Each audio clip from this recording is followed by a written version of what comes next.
brujería de Cotopaxi TV.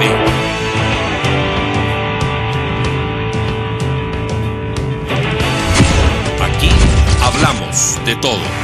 Soy el peluquero de James Brown. ¡Entonces, que comience la fiesta! Ha muerto un hombre y están juntando su sangre a cucharitas. Querido Juan, has muerto finalmente. De nada te valieron tus pedazos mojados en ternura. ¿Cómo ha sido posible que te fueras por un agujerito y nadie haya puesto el dedo para que te quedaras? Se habrá comido toda la rabia del mundo por antes de morir y después se quedaba triste, triste, apoyado en sus huesos. La tierra está temblando de ti. Vigilemos a ver dónde brotan sus manos, empujadas por su rabia inmortal. De Gotham 46, de Juan Gelman, argentino.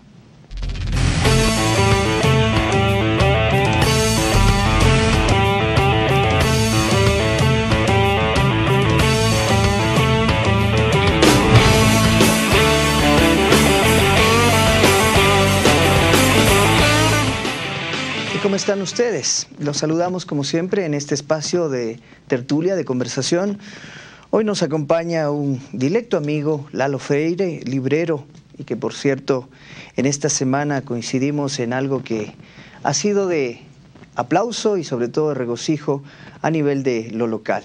El Día Internacional del Libro que se celebró precisamente en esta semana y que coincidente a eso pues advirtió un homenaje sentido y sobre todo con esa justificación que muchos lo han dado a propósito de hablar del Nobel colombiano Gabriel García Márquez. Lalo, gracias por estar con nosotros y poder conversar de estas cosas que tanto bien nos hacen y que nos gustan. Gracias, Lalo.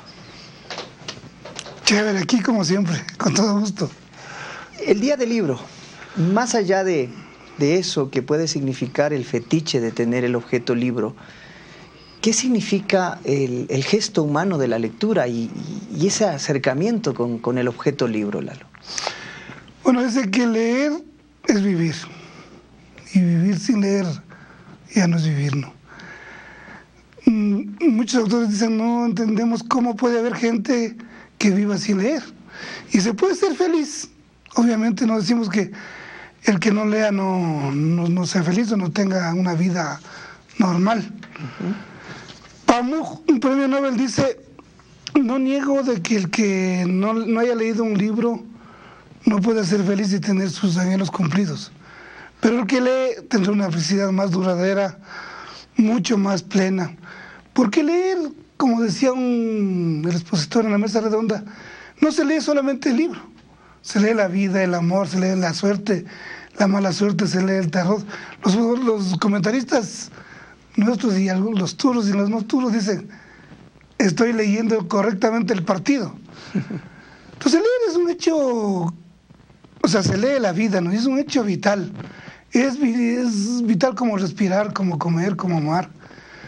Creo que hay una comprensión equivocada de leer, ¿no? Es decir, cuando a la sirvienta, a la cocinera de Juan Montalvo le preguntaron, ¿y cómo es Juan Montalvo? Ella dijo, Juanito es un poco vaguito, pasa solo leyendo y escribiendo. Entonces hay un concepto colonial de que el que lee es el vago, ¿no? Que el que escribe es un vago y también hay otro criterio, es decir, que solo lee la persona o que tiene títulos o que tiene abolengo, al menos en esta ciudad eso pasaba. Cuando la lectura es, yo creo que el hecho el placer laico, el único que nos queda. Todo el mundo puede leer, ¿no? Es decir, ahora los cieguitos pueden leer en braille. Y lo interesante también es de que lee no solamente el que está en la escuela o en el colegio. Paulo Freire tiene una cosa maravillosa que a mí me encanta. Dice, los que no saben leer el alfabeto a lo mejor no saben la A, la Z, la cuestión escolar. Pero leen el viento, saben leer la naturaleza, distinguen una luna y una luna tierna, distinguen cuándo se puede sembrar y no sembrar, distinguen lo que es el ruido de un río, de un árbol. Es decir, ellos leen de otra manera, ¿no? Y nosotros creemos en el mundo occidental y cristiano que el que no lee, el que es analfabeto es un bruto, y no es así. Entonces creo que la lectura está ligada al hecho como usted decía, precisamente, no solo que conmemoramos el 23, sino que, y creo que el acto que hicimos y lo que vamos a seguir haciendo, y yo no estoy de acuerdo, por ejemplo, en hacer el acto y nos vemos el otro año. Desde luego, tiene que ser consecuente, constante. Exacto, tiene que ser un hecho vital. Entonces, por eso la librería El Volcán, que es el halo de mis libros, vamos a hacer cada mes un acto por la lectura. En mayo ya tenemos preparado un encuentro de jóvenes lectores con escritor, con Edgar Freire, que esta vez no pudo venir. Entonces, leer más allá de... Bueno, las constituciones de las repúblicas también dicen que si tú sabes leer y escribir, eres un ciudadano honorable y eres sujeto de derechos, ¿no? Entonces, leer sirve para todo, ¿no? Siempre se cuestionará y sobre todo estará dentro del tapete, desde la cuestión muy personalísima, el oficio de ser librero no es un oficio tan común, tan habitual en nuestro mundo contemporáneo. Ya quedan pocos libreros, digo, porque entre el oficio del librero y el del bibliotecario tienen una responsabilidad. Claro. Ese salvavidas que puede significar un libro. Digo salvavidas. Hay preguntas de cajón como, si es que naufragaría Lalo Freire, ¿qué libros llevaría? ¿Qué autores llevaría? ¿O qué autor llevaría? Bueno, yo llevaría Baldomera, Papillón, que me encanta, se ha leído Papillón, la película, y todos los libros que pueda de Galeano, para hacer lo que dice Kundera. La base de la felicidad es la posibilidad de repetirlo. Claro que eso es imposible y ese es un problema más que suficiente sobre la filosofía del hombre moderno. Y él lo dice Kundera en La insoportable levedad del ser, es verdad, que si es que nosotros dejáramos de creer que el pasado vuelva a repetirse tal como quisimos, quizás encontraríamos la felicidad. Ha muerto Gabriel García Márquez, Nobel de Literatura, colombiano, el orgullo de los colombianos, pero sí me llamó mucho la atención en un flash noticioso. Salieron a cazar, personas que en realidad no conocían de García Márquez. Y lógicamente esto sorprende. En una presentación, en un lapsus, el presentador de televisión de este noticiero calificó a García Márquez como ecuatoriano. Lógicamente estos excesos, más allá de lo que ha significado noticiosamente, ¿qué significa haber perdido a García Márquez? Bueno, yo creo que perdimos, pero también resucitó, ¿no? Resucitó el mismo día. Muere el Jueves Santo, el día que mueren muchos de los personajes. García Márquez tenía siempre en las obras el Jueves Santo, la Semana Santa, ¿no? Pero creo que es un orgullo no solo colombiano, es un orgullo latinoamericano.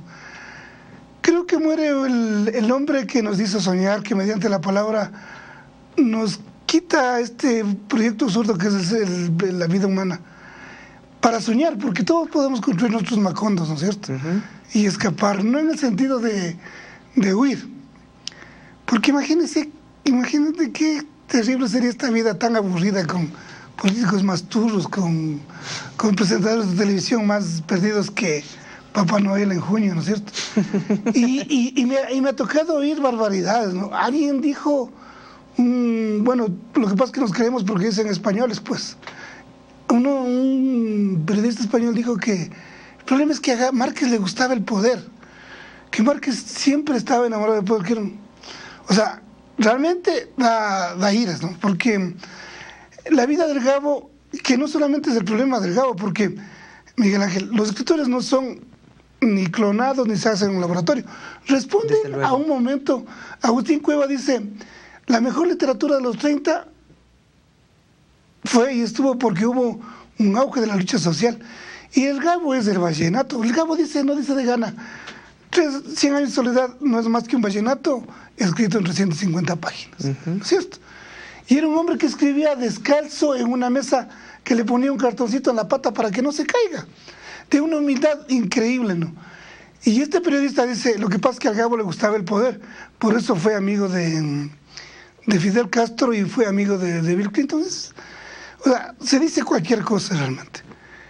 Lo que pasa es que García Márquez era un hombre definido. Por ejemplo, García Márquez nunca dejó de ser amigo de Cuba, pese a todas las circunstancias difíciles.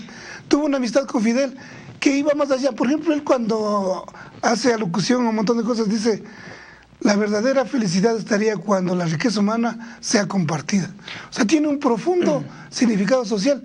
Y los 100 años de soledad y el mismo Premio Nobel de la Paz no es un reconocimiento solamente de García Márquez, es un continente que irrumpe. Es decir, al primer mundo no le quedaba más que reconocer que nosotros existimos. Ahora, sí hay que hilar un poco más allá del epidermis, claro, del comentario, de esta situación que, si bien es cierto, hemos perdido a uno de los más fieles representantes de las letras latinoamericanas. No hay que descartar la presencia de Octavio Paz, que también tiene el Nobel de Literatura en el 90, luego de que en 1982 Gabriel García Márquez recibiera. Pero el oficio del periodismo es fundamental dentro de lo que ha significado, pues, la literatura para García Márquez. Yo me he puesto a pensar en dos cosas que quisiera tener tu apreciación, Lalo, sobre el asunto de lo que significó la década y el famoso boom latinoamericano, donde uno de los fieles representantes era precisamente Gabriel García Márquez, pero donde el motor editorial no era Europa. Pero resulta de que el mundo empieza a respirar y a latir desde su lado izquierdo, que es Latinoamérica, porque ahí están casi la mayoría de escritores que desde el español revolucionan. Cortázar, García Márquez, Onetti, Vargas Llosa, Benedetti. Están un sinnúmero de personalidades que, como yo digo, somos la generación huérfana, porque de pie y vamos a despedir, y estamos despidiendo a la mayoría. Solo nos queda del boom quizás Vargas Llosa. Ha sido reconocido también. Claro. Pero, ¿qué hacer con las nuevas generaciones? ¿Cómo nosotros reflejarnos sobre este mayúsculo grupo de literatos que nos dieron presencia a nivel del mundo a través de la literatura? Una vez en un encuentro sobre la deuda externa le preguntaron a alguien: ¿qué podemos hacer el primer mundo por el tercer mundo, no? Y este orador les dijo: desaparecer como primer mundo. O sea, yo pienso que si los actuales escritores y todos los jóvenes no volvemos a las raíces, porque el boom es la demostración de que este es un continente de la esperanza, pero era imposible que haya el boom si no había la revolución cubana, si no había la revolución sandinista. Lo que yo creo que hay que entender es de que las letras, incluso el mismo Borges reconoce. Claro. Porque Borges y Cortázar son de la tendencia un poco de derecha, ¿no es cierto? Pero de ahí todos los escritores del boom, la generación de los 30 aquí, son gente ligadas a procesos de izquierda y a procesos de cambio. Entonces, no se puede decir que hay producción literaria si no hay lucha social. Desde luego. Y yo creo que ahora estamos estancados porque estamos, a más de pegados a las redes sociales, no hay un pueblo que luche por reivindicaciones. Entonces, ¿cómo puedes producir? En el caso del Ecuador, en nuestro PAN, Baldomera, todo se produce en base a la lucha obrera, es decir, el 15 de noviembre. El boom latinoamericano también lo que demuestra, y con García Márquez, el colombiano, hagamos un parangón. ¿Cómo es tan importante el Premio Nobel de Literatura de García Márquez?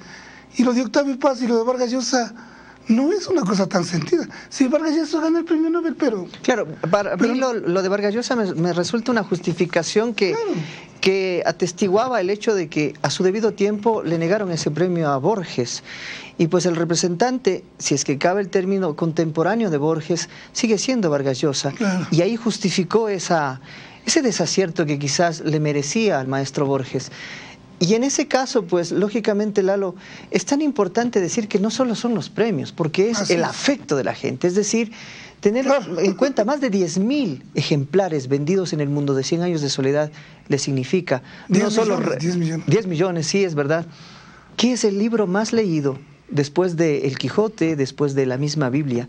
Y eso, pues, a nosotros nos halaga saber de que... Nos debes hacer sentir orgullosos. Y además, yo creo que es la sencillez y la humildad, ¿no?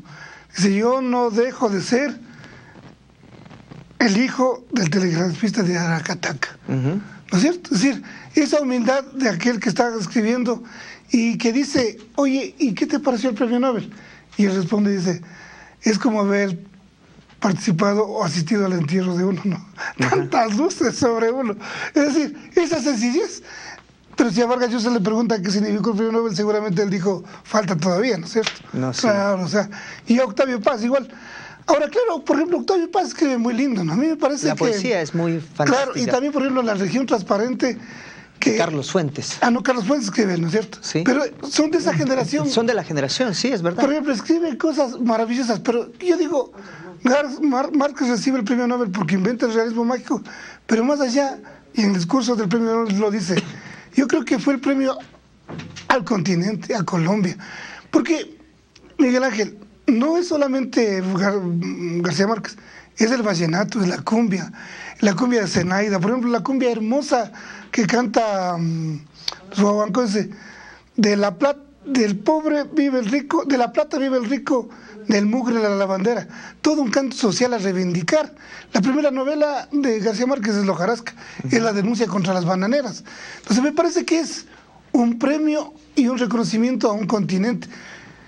Y la otra cosa de García Márquez, reconociendo, por ejemplo, a mí Vargas Llosa me encanta la lectura erótica, me encanta mucho La guerra del fin del mundo que escriben, pero Márquez le hace a uno soñar, volar, es decir, mediante la palabra uno puede realmente acariciar sueños, y eso es una maravilla. Entonces, creo que por eso se distingue García Márquez. Y la sencillez, es decir, un hombre que obviamente llegó a ser Nobel, tuvo mucha plata, pero creo que nunca dejó de ser el hijo del telegrafista y el hombre que dijo que se hizo periodista. Y lo que ha dicho del periodismo, pese a que este oficio es un oficio de perro, la mejor profesión es la el mejor oficio del mundo, ¿no? Y cuando recordaba cuando estaba en la Plaza de Armas, tenía que atrancar con el velador la puerta, pues decía, y esperaba una nota, y no le salía la nota. Y lo lindo cuando dice, y tienes que escribir un cuento, y se acabaron los escritores en Colombia, y ahora ¿quién escribirá? Y le dice, pero tú, pues, se me tomé en serio y hasta ahora escribo. Entonces creo que lo del Gabo, y como hablábamos ese día, ¿no? Cuando la vida ha sido útil, dice Martí, no duele la muerte. Yo creo que nosotros, por ejemplo, ese día, el homenaje, el aplauso, el dar un minuto, ¿no?, de silencio, porque cuando se muere un futbolista o un soldado es un minuto de silencio. Yo creo que aquí debe ser un minuto de alegría, un minuto de lectura, un año de lectura, una vida de lectura. El mejor homenaje que podemos hacerle a García Márquez es releer. Releerlo. Gracias. Sobre todo el hecho de que aprendimos con Gabriel García Márquez. Hay una frase que me gusta repetirla, que le pertenece al cantautor español Joaquín Sabina. En Macondo comprendí que al lugar donde has sido feliz no debieras tratar de volver, dice él. Y también comprendimos con lecturas que vinieron a su debido tiempo y con los años, de que la muerte no llega con la edad, sino con el olvido. Hacemos aquí una pequeña, ligera pausa y volvemos con esta conversación.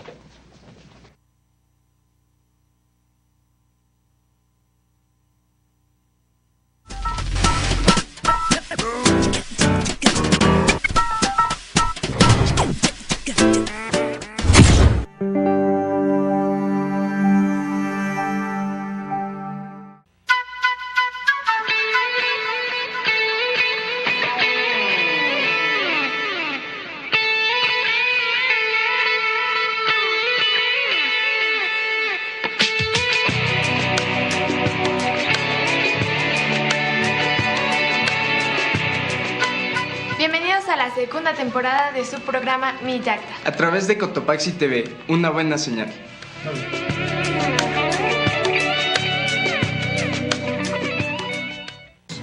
Hagamos una reflexión, pensemos por un momento cuánto es lo suficiente que necesitamos para vivir bien. Hammer, un Porsche 911. Amor, sexo, pasión y estado. Embarazarme otra vez. ¿Cuánto es lo suficiente para vivir bien? Si tú te sientes feliz, eso vas a transmitir felicidad. Un buen corazón para todo. Vivir en armonía. El amor por la familia. Que todos vayamos juntos. Que nadie se quede atrás. Que todo alcance para todos. Y que a nadie le falte nada. ¿Qué te puedo yo decir del buen vivir?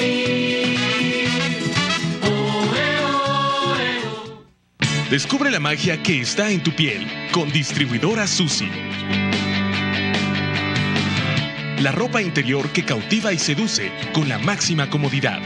Lencería en las marcas más reconocidas. Bodys. Ropa de bebé. Pijamas. Ternos de baño y más. En variados modelos y a los precios más convenientes. Distribuidora Susi. Nuestro mundo es la ropa interior.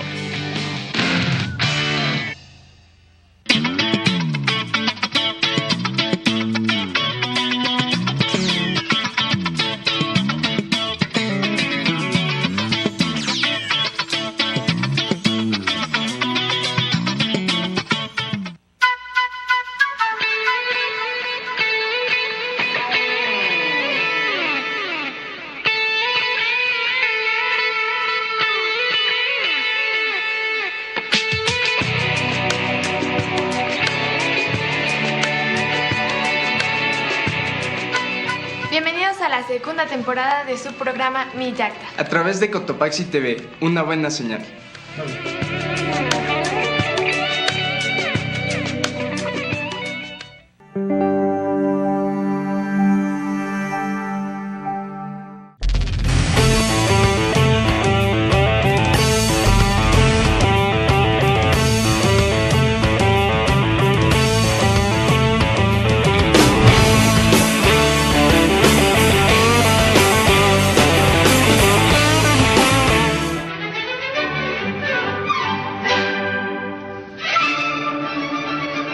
El coronel Aureliano Buendía entendió que la vejez no es más que un pacto honrado con la soledad. Y hay frases tan lapidarias, digo yo, y que se han quedado en nuestra memoria, en nuestra sangre. El mundo era tan reciente que muchas cosas carecían de nombre. Y para nombrarlas había que señalarlas con el dedo. Y como empieza quizás 100 años de soledad, que ha sido motivo también de que sus detractores como Fernando Vallejo, colombiano, sea pues tan incisivo por esa falta de compromiso político, decía Fernando Vallejo, que a propósito no fue tan consecuente en la depresión que ha vivido precisamente Colombia por el hecho del narcotráfico. Desde 100 años de soledad, él, lógicamente, y desde algunas obras como 12 cuentos peregrinos y algunas otras cosas más, no escribió tan fecundamente. Pero lo limitó al hecho de reservarse las opiniones. Fue a radicarse a México, se exilió y lógicamente tuvo esa estrecha vinculación con Cuba, que le trajo muchos detractores y muchas críticas. A lo sumo, el comandante Fidel todavía está vivo y de cierta forma también el pueblo cubano ha dicho: hemos perdido al mejor amigo de la revolución. ¿Qué opinión te advierte el hecho de que un escritor, por más fama que tenga y acepte sus detractores y sus críticas? Bueno, es que, como decía Tomás Borges, el verdadero hombre grande es humilde a pesar de que es grande. Creo que, por ejemplo, Fernando Vallejo, que yo he leído, a mí me gusta la Virgen de los Sicarios, me gusta La puta de Babilonia, escribe. Pero bueno, lo que pasa es que a García Márquez no le perdonan el hecho de haber creado tal vez un género que es el realismo mágico. Que eso es, como decía alguien, seguramente nacerá otro García Márquez cuando nazca, como dicen en alguna de sus novelas, un niño con rabo de chancho, de cerdo. Es como termina la novela. Entonces, es un poco eso. Y lo otro es de que los detractores no le perdonaron nunca su consecuencia con el pueblo colombiano. Porque ser consecuencia con el pueblo colombiano no solamente es quedarse, sino todo el mundo sabe las aportaciones que él hizo a la lucha de los movimientos campesinos, la plata que dio de un premio que ganó al Partido Socialista Venezolano, y la amistad con Fidel, que no es una amistad solamente política, sino una amistad de buenos lectores, ¿no? Porque Fidel es un lector inverterado, es decir, lee 3 libros a la vez. Y lo que no le perdonan a Gabriel García Márquez es de que nunca él se puso en contra de la Revolución Cubana, pese a los errores, pese a los encuentros, pese a que incluso en momentos García Márquez criticó, por ejemplo, el fusilamiento que hizo la Revolución Cubana a Ochoa. Nunca se alejó de la Revolución Cubana. es que cada quien tiene la posibilidad de decidir sus simpatías. Y la otra cosa es de que no le perdonan a García Márquez que pese a ser premio Nobel y estar en la fama y a veces en el poder, él nunca dejó de mirar desde el lado de los humildes. Él siempre tuvo una posición clarísima que le enfrentó a Vargas Llosa, ¿no? Si Vargas Llosa era militante del Partido Comunista de joven, y como lo que pasa con algunos reeducados de aquí de la revolución que eran incendiarios, hoy son bomberos o son de los ciudadanos. Vargas Llosa era un comunista aferrado y después terminó en la derecha. Claro que sí, es cuestionable. Claro, y García Márquez no terminó, digamos, en la guerrilla, pero terminó siendo consecuente con lo que pensaba. Y se va de Colombia porque alguna vez él dice, quisiera volver a Colombia, pero no vuelvo porque quisiera que sea Colombia sin muchas de las cosas que pasan ahí. El narcotráfico, el problema de la misma guerrilla. Y se va a México porque también uno tiene que escoger donde le va bien, o no sé si donde le vaya bien, donde le acogen. Y tú recordarás que México, es decir, donde más le publicaron, también fue México. Desde luego, desde luego. Entonces, porque en Colombia, cuando fue premio Nobel de la Paz, le pararon bola. Pero de ahí, es decir, era México. Y Álvaro Mutis es el que le insiste que escriba, porque después de los 100 años de soledad y cuando fue a México ya no quería escribir. Y la otra cosa interesante que yo veo es de que García Márquez, pese a que vivió en México, nunca dejó de amar y de querer y reconocerse colombiano, ¿no? Yo creo que eso es importante, porque Vargas Llosa vive, no sé, vive en México, en París vive, ¿no? Él vive entre París y Estados Unidos y claro, también pero Lima, él, ¿no?, tiene el corazón más gringo que el Bill Clinton, ¿no es cierto? Entonces, bueno, a mí me pareció muy, a propósito, hablando de anécdotas sobre el Nobel, hace un par de años que le entregaban el Nobel precisamente a Mario Vargas Llosa. Él había renegado alguna vez siendo candidato a presidente, claro, y esa frustración le significó un reproche para su propio pueblo. Y él negó y aceptó la doble nacionalidad española. Lo que no hizo el Gabo. Lo que no hicieron otros, pero lógicamente cuando daban la noticia de que Mario Vargas Llosa era el flamante Nobel, Lima y Perú se volcó a ser precisamente Vargas Llosa. Y claro, a mí me cuestionaba y me decía, ¿y qué fue de aquella? Yo no sé si es que fue un momento de impulso, pero lo dijo, con un reproche muy fuerte, muy soez, de renegar a su pueblo, específicamente porque no tuvo el favor, en este caso democrático, y pues terminó escogiendo a Fujimori, recuerdo, en aquella ocasión. Pero quizás los literatos o los poetas o los novelistas no deben vincularse con la política. Hablar un ratito. García Márquez dice, la razón de la existencia es la poesía, más que el aire es la poesía. Y a Benedetti, que es como tú decías, somos huérfanos ya de Benedetti, de Cortázar.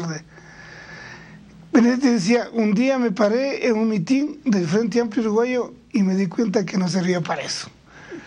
Y creo que García Márquez también es coherente. Él nunca se metió a ser candidato a concejal. A lo mejor García Márquez se metía a candidato a Colombia y ganaba, ¿no es cierto? Desde luego. Yeah. Pero yo creo que también eso hay que resaltar. Es decir, creo que cuando uno está metido en la política tiene que ser político y no meterse en otras cosas. Y cuando uno, por ejemplo, eso es otra cosa, los periodistas, ¿no? Aquí, por ejemplo, en el medio es increíble. Siempre están soñando en ser alcaldes.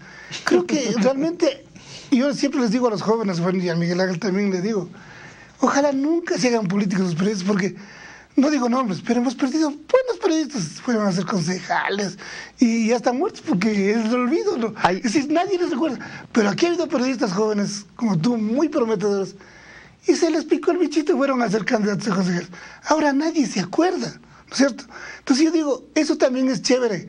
Como el Gabo fue escritor y se murió en su nota, no se metió a política y además, él no asumió el papel de Salvador. Desde luego que esa situación nos hace, creo que a los que estamos comprometidos directamente con la literatura, con las letras, con la escritura, o fervientemente con el periodismo como oficio, nos hace esto, ¿no? Claro, es que es más chévere además. Además que, Lalo, sí hay que ser consecuentes. Hay el Instituto de Cine en Cuba, en La Habana específicamente, que lo instauraría Gabriel García Márquez, está la Fundación Nuevo Periodismo Iberoamericano, que es una de las fundaciones que promueve con becas a prometedores periodistas de Latinoamérica. Está radicada esta organización creada y fundada por Gabriel García Márquez, precisamente por esas anécdotas que tuvo él y por esas peripecias que él mismo decía. En un discurso y en un ensayo, en un artículo publicado precisamente por él, titulado El mejor oficio del mundo, empieza diciendo aquello de que quizás el periodismo es la mejor profesión, a pesar de que te traten como un perro, sigue siendo, dice, la mejor profesión del mundo. Y el mejor oficio porque en verdad te da muchas cosas, como esta, por ejemplo, de conversar entre amigos y charlar de las cosas que nos gustan. Y Cortázar dice, el solo hecho de escribir es subversivo. Desde luego. Imagínense lo que puede significar publicar. ¿Por qué nos resulta a los ecuatorianos y de forma particular a los latacungueños ser tan deficientes y estar engrosando esas altas tasas estadísticas de que no somos ávidos de lectura o que por hábito no nos gusta leer, o peor aún, de que leemos 0.2% de página al año? ¿Por qué razón? ¿Dónde radica el hecho de que seamos lectores, seamos, y sobre todo de buena literatura, ¿no? Bueno, yo pienso que en Latacunga hay un problema de corte colonial, ¿no? Es decir, no superamos de que el que lee es el patrón, porque así fue. Esta es una ciudad de hacienda y de convento. Es decir, aquí los curas eran los que leían, porque eran los que tenían el acceso al poder, y los hacendados, ¿no? Es decir, el indio, el guasicama no leía. Yo creo que esa cuestión colonial todavía sigue muy presente. Es decir, tenemos miedo. Y por eso yo decía alguna vez en Cotopaxi Noticias, si leer está abierto para todos, poder tener la capacidad. Y por eso me alegro que en el Día del Libro, por ejemplo, se hace un homenaje a Garcilaso de la Vega, que era un inca, que escribió los relatos del Inca, es decir, un indígena. Porque aquí muchos dicen, indio es, ¿no? Entonces yo creo que hay mucha cuestión colonial de creer de que leer solamente es problema de los de abolengo, de los ojos azules, y no hay tal. Ahora, ¿qué hacer con el hecho de que el objeto libro es inaccesible también? Porque tiene un costo. Así es. Y por ejemplo, yo digo, revisando un poco la biblioteca personal, me encontré con un texto de Gabriel García Márquez que se llama El olor de la guayaba, que es una entrevista con Plinio Apuleyo Mendoza, que es una de las más hermosas entrevistas y conversaciones que tiene a propósito en Editorial Oveja Negra. Pues resulta de que, como comentaba con un amigo, quizás lo que más desaparece dentro de tus cosas, y es porque te lo hurtan o porque prestas o porque quizás es tan fácil de perder, es 100 años de soledad. Y buscábamos el libro y decía, ahora, ¿cuánto llegará a costar esto? Porque la muerte, en este caso del autor, hace que se inflen también la demanda. Porque habrán más que un novelero que quiera acercarse de a poco, y no es que esté mal, a la obra de García Márquez. Es que García Márquez decía una cosa, ¿no? Decía, el problema de los poetas o los escritores es de que nos morimos o no sabemos si después de la muerte vamos a ser famosos. Yo tengo la suerte de ser famoso antes de morirme. Edgar Allan Poe murió vagabundo, alcohólico en un basurero en Nueva York porque nadie le leía. Y hoy es uno de los escritores más famosos de Estados Unidos. Es decir, muchos escritores son leídos después de la muerte. Desde luego. Pero lo que pasa es de que creo que puede ser el precio, pero claro, un libro cuesta 20, 30, y hay tragos de $1, hay había vinos de $1, la cerveza. Lo que pasa es que no hay una política pública de Estado. Yo creo que el problema fundamental es de que el Estado no le da importancia a la lectura. Es decir, ustedes están aquí cerca del mercado. Yo el otro día fui al parque y es increíble. Se orinan en los reflectores. Si antes del mercado les hubiéramos dado libros, hubieran utilizado mejor. ¿Qué nos sirven las carreteras si las destruimos? Entonces, yo creo que una política pública de la lectura, es decir, que el Estado diga, invierta en hacer lectores a los ecuatorianos, vamos a cambiar realmente y vamos a cuidar las obras. Nos dan un lindo mercado, pero no sabemos cómo cuidar. En Rosal, que es un lugar de atención, ya está con chicles en el piso. Es decir, y el segundo elemento que yo veo en Latacunga es el hecho de que todavía somos una ciudad dependiente de Quito, ¿no es cierto? Y yo creo que es una autocrítica para todos. Yo creo que el sueño, por ejemplo, el aporte que va a hacer Lalo es que ojalá algún día, después de 20 años, ojalá viva, podamos tener una librería media parecida a una librería que hay en Quito. O sea, no hay espacios para los lectores. Entonces todo el mundo tiene que ir a Quito. Si tienes que leer Allende o Saramago, tienes que ir a Quito. Peor si tienes que leer Cortázar. Aquí no hay, no. O sea, aquí solamente hay La culpa de la vaca, el Paulo Coelho, ya. Y el otro asunto más grave es de que además de que no se lee, yo he dicho esto y repetido de nuevo, ¿no? Yo traigo novedades, por ejemplo, traje la otra vez cuentos escogidos de Cortázar. Más de 10 personas uno no puede vender. ¿Cierto? Tú, el Suco Rivera, el doctor Parreño, el Lucho Carrillo, el Ramiro Vela, el Edgar Jiménez y se acabó, ¿cierto? Entonces, ese es un poco el problema, es decir, la lectura de calidad aquí no está siendo asumida por los profesores, pero sobre todo por el hecho de decir, miren jóvenes, hay una lectura distinta. Es decir, creer que solamente Paulo Coelho existe. Lo que tú decías ayer, en lo que decías antier en la mesa de Redonda, ¿no? Es decir, creer que solamente Cuauhtémoc y Paulo Coelho existe es realmente cerrar toda posibilidad cuando la literatura ecuatoriana no se conoce. Tiene sus valores. Lo que decía también Córdoba, los chicos de aquí no saben que hay autores de Ecuador latacunqueños. Y de valía.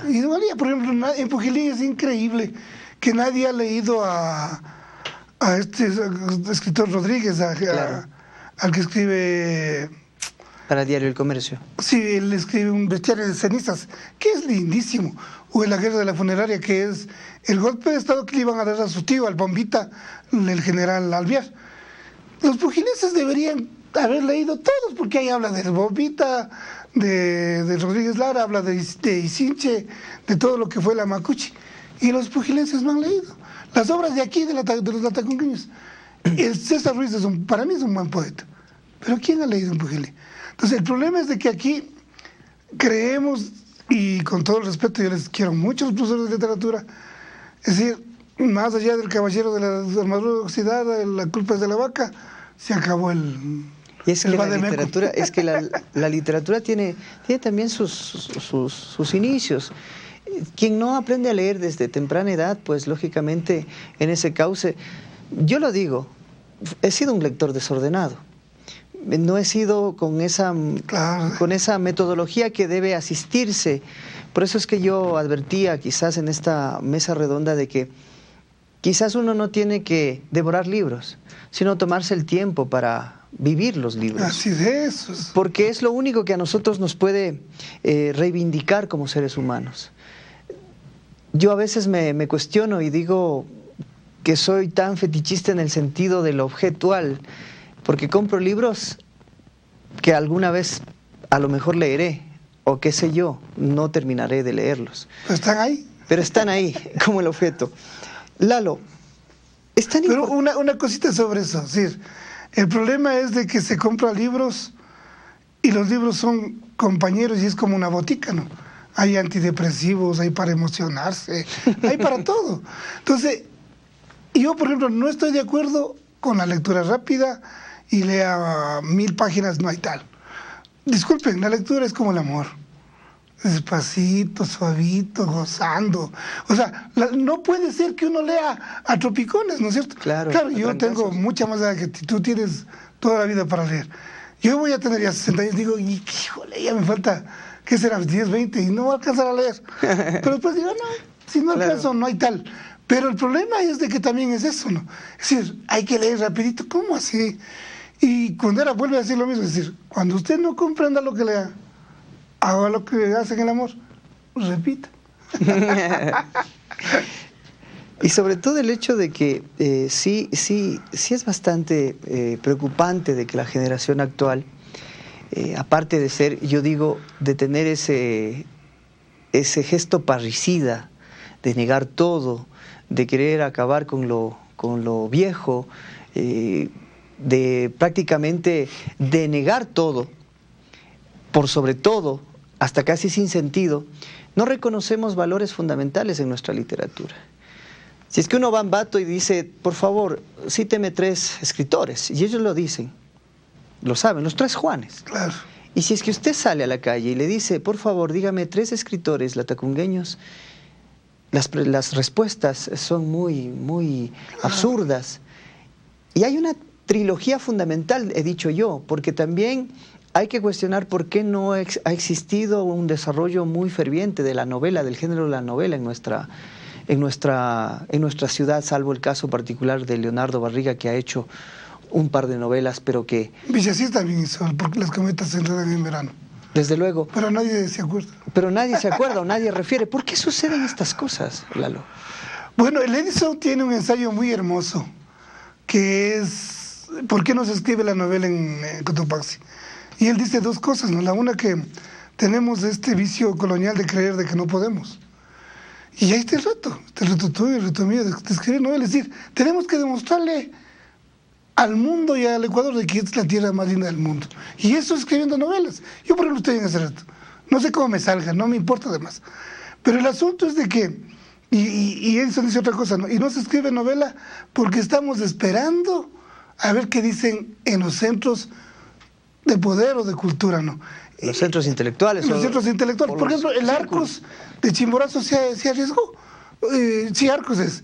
Y escribió hay una novela que se llama, que es del problema de la guerra en Perú, que se llama El visitante, narra el problema de un preso político, ¿no?